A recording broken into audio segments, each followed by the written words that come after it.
So in terms of what we're doing over the next 5 years, we're just putting together an activation strategy. So you can look forward to seeing that come out in the near future.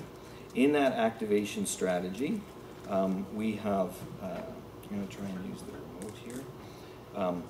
We have 5 directions, and one is that sport organizations improve the quality of what they're doing.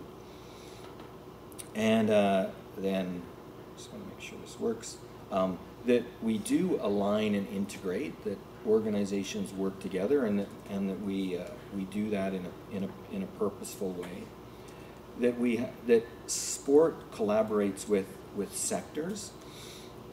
So we're doing a lot of work with recreation.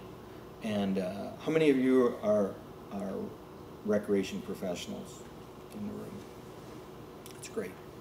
And so we're you know, in North America, we're somewhat unique in the world that somehow recreation and sport grew apart. And I was a recreation director in a small community at one time in my life. And sport and recreation grew apart, although the recreation departments were very, very integral and involved in sport.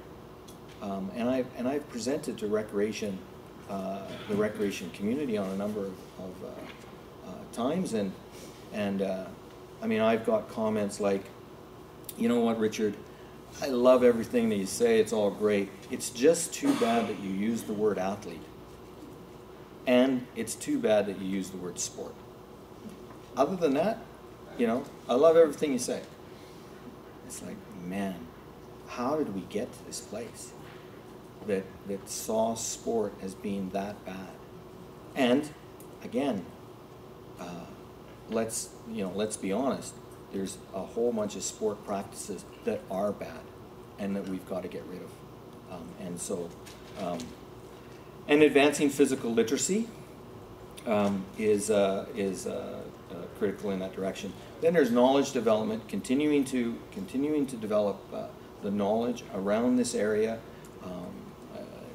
Because you're all regular visitors to the website, you would have seen the sleep article, and again, that's really interesting. And Dr. Samuels, a sleep doctor, is going to be presenting at the Canadian Sport for Life Summit in Gatineau in January, and he's a pretty interesting guy.